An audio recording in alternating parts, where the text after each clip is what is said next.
Hello everyone, and welcome to my beginner's guide to the Nightmare Zone minigame for old school RuneScape. In this video, I'll be breaking down the basic mechanics of the minigame itself, as well as how you can achieve a good combination of combat experience and points. Nightmare Zone is a safe, combat-oriented minigame that requires you to enter a dream and fight off an arrangement of former quest bosses. The aim of each game is to last as long as possible, where each boss grants a certain number of points for defeating it.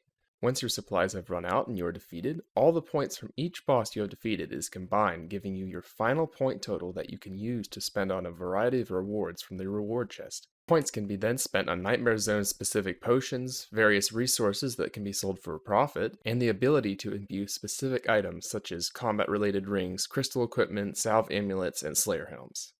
Now that the basic concept and rewards have been mentioned, let's move on to the basic requirements. In order to be able to play your first game, you'll need to have unlocked a minimum of 5 quest bosses. There's a very long list of potential bosses, however I highly recommend you make sure to have unlocked at least 5 melee-based bosses, as these are by far the most efficient ones to kill for optimal experience and points. Some good candidates are Count Draenor, the Khazard Warlord, the Black Demon, Tree Spirit, the Kendall, the Black Knight Titan, the Bouncer, the Skeletal Hellhound, me, as well as all of the monsters from Dream Mentor. Also worth mentioning are the stat requirements. While there aren't any official requirements, you will be more efficient with higher combat stats, so I recommend starting Nightmare Zone at around 60 or higher base combat stats. To begin Nightmare Zone, you'll need to head right next to the northeastern entrance of Yanel.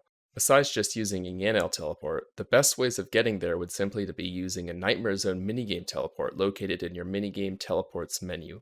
However, to unlock this, you must have already played at least one game. If you don't have this unlocked, then you can also use the fishing trawler teleport, which will get you within short walking distance of the Nightmare Zone minigame. As for gear, you want to bring armor with a high prayer bonus as well as your best available primary and special attack weapon. If this is your first game, then you won't be able to utilize the rewards potions, so instead fill your inventory with your own prayer, attack, and strength potions, and then lastly some cash in your inventory. You can also bring whatever other gear you think may help you, such as maybe a holy wrench or whatever else you may think that could help you. Once you are ready, head over to the coffer and deposit some money to start your first game. Each game costs 26k, so deposit that amount or more if you want to store more cash for multiple games in the future. After that, head over to Dominic Onion to set up your first game. Here, he will offer you 3 different game modes to choose from: Practice, Endurance, and Rumble. Practice is free to set up, but offers no rewards, so there's no real point in doing this unless you simply want to practice.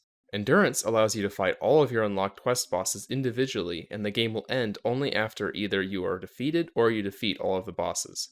You also have the option of selecting Normal, where the combat stats of each boss is the same as their original form, or Hard Mode, where the hit points and accuracy of each boss is doubled.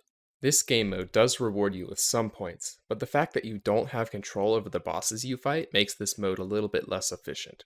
Finally, we get to Rumble, which allows you to fight 5 random bosses simultaneously. Once a boss is defeated, another will always spawn, so the only way to end the game is by running out of supplies and dying, or reaching the maximum number of points per round, which is just above 1 million. The Rumble mode is by far the most popular mode, as it grants a higher amount of experience and point yield over Endurance. Also, like Endurance, you may choose from a normal and a hard mode, as well as an additional feature to customize your game. This ability to customize your game is what makes the Hard Rumble by far the most rewarding mode, as it allows you to exclusively select only the most efficient bosses, specifically melee-oriented ones. Refer back to the list earlier in this guide. Now, removing some of the more tedious, less efficient bosses does result in a slight point reduction, but in the long run it is still far better to cancel these out and stick with only the easy melee bosses. Now that you know the game modes, it is time to begin your first game. Now, assuming you don't have any points, you will need to get some by entering a dream with only your own supplies. So grab your prayer and combat potions and have Dominic Onion start your hard custom rumble. After that, click the empty vial and cancel out all of the non-melee quest bosses on the list and press confirm once you're ready. You will spawn in a large room and will see any additional supplies you may need to defeat certain bosses on the floor. Although, if you selected only the bosses that I put up on that list, you won't really need any of these items. From here on, just drink your combat potions and put on Protect Melee and simply kill as many bosses as you can. As you progress, you will notice that occasional power-ups spawn. These power-ups include Power Surge, Recurrent Damage, Zapper, and Ultimate Force. Power Surge lasts 45 seconds and basically gives you unlimited special attack power, and this is why I mentioned having a strong special attack item. Recurrent Damage also lasts 45 seconds and deals 75% extra damage on top of your original hit. For example, if you hit a 20, then an extra 15 damage would be applied after your initial hit.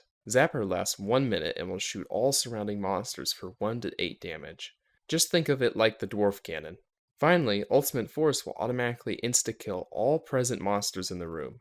This is the only power-up that I recommend not using, as you do not gain any points from using it to kill the monsters, so it's mostly a waste of time unless you just want to refresh the monster spawns. Moving on, once you have run out of supplies and died, you will hopefully have enough points to purchase some of the Nightmare Zone-oriented potions from the reward chest. These potions include Absorption Potions, Overloads, and Super Range and Magic Potions. The range and magic potions aren't applicable for those using melee, so you only really need to pay attention to the absorptions and the overloads. Overload potions will deal you 50 damage, and in exchange will raise all combat stats other than prayer and hit points by 5 plus 15% of your level, and this effect will last exactly 5 minutes. After the time is up, you will instantly regain the 50 hit points that you lost. Absorption potions are the most important reward you can get, as every dose will allow you to absorb or deflect 50 damage. Just think of it as like invisible damage. The monsters will still hit you for a random number, however, that number will be absorbed by the potion's effect instead of actually inflicting you with the damage. Because of this, the most efficient way to use absorption potions is to get your hit points down to 1, as this causes your potion effect to last much longer. For example, if you had the absorption effect with 50 hit points and each monster was hitting you for constant 10s, then your entire dose of absorption potion would be used up with only 5 hits. However, if you are in the same scenario except with only 1 hit point, then the maximum number of damage that each monster could deal against you would only be 1, so you would be able to take 50 hits before your 1 dose ran out. Again, that's 5 hits absorbed at 50 HP against 50 hits absorbed at 1 HP. An icon with a number in the top left corner of your screen will indicate how much absorbed damage you have stored, and this number will gradually decrease as you get hit by the monsters. Assuming you're able to stay at 1 hit point, this number will decrease by 1 for every hit you take. As you can see, being at 1 HP is a far better use of your absorption potions. The best way of getting down to 1 HP is by eating a rock cake, which can be obtained from the dwarf under White Wolf Mountain with 100 GP after freeing the dwarf from the Recipe for Disaster subquest.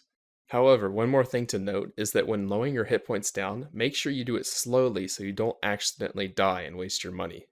Once you are at 1 hit point, you can flick the Rapid Heal prayer at least once per minute to keep your HP the same, and if you forget to do this, you can always just use the rock cake to get back down to 1 HP. Now that you know a bit about how the potion effects work, go ahead and buy yourself around 2 to 4 doses of overload and then as many absorptions as you can.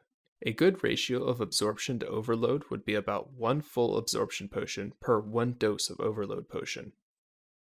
Once you are ready, head back to Dominic Onion and set up another dream identical to the first. Once again, to recap, you'll need to deposit 26k into the coffer, grab your preferable ratio of potions from the barrels, and then talk to Dominic Onion to set up the dream. As soon as you are inside, drink a dose of your overload potion and wait a few seconds for the effect to take place. After that, carefully use your rock cake to get yourself down to 1 hit point before proceeding to drink as many absorption potions as you can. Each dose grants 50 damage worth of absorption, and you may store up to 1,000 absorption potions at a time, so just drink as many as you can. After this short setup is complete, the monsters will begin spawning, and you, just like last time, simply kill as many as you can with your given supplies. Make sure to utilize all of the useful power-ups that appear, and make sure to keep your hit points at 1 to prolong your absorption effect.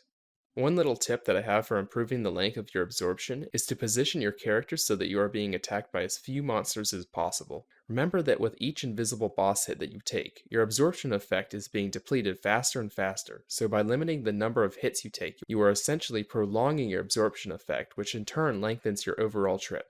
What I recommend is trying to get the monsters to line up in a row, or trying to trap some of the smaller monsters behind a larger one. Once you have run out of supplies and your dream has ended, because of the overload and absorption effects, you will likely have earned far more points than you did on your first game. And, just like last time, go ahead and use all of your remaining points on potions again. From here, you will simply repeat the process until you have your desired number of points. Just keep playing games under the same presets that you had before, and keep buying a similar ratio of overload to absorption potions, and you should start seeing an exponential rise in the points you gained per round. Just keep repeating until you have reached your desired goal, and that's really all there is. So, with all that being said, I hope you found this guide to be useful or enlightening, and if you have any potential suggestions, feel free to drop a comment. Thank you very much for watching, and I hope I was able to make your Nightmare Zone journey slightly less painful. So again, thanks for watching, and take care.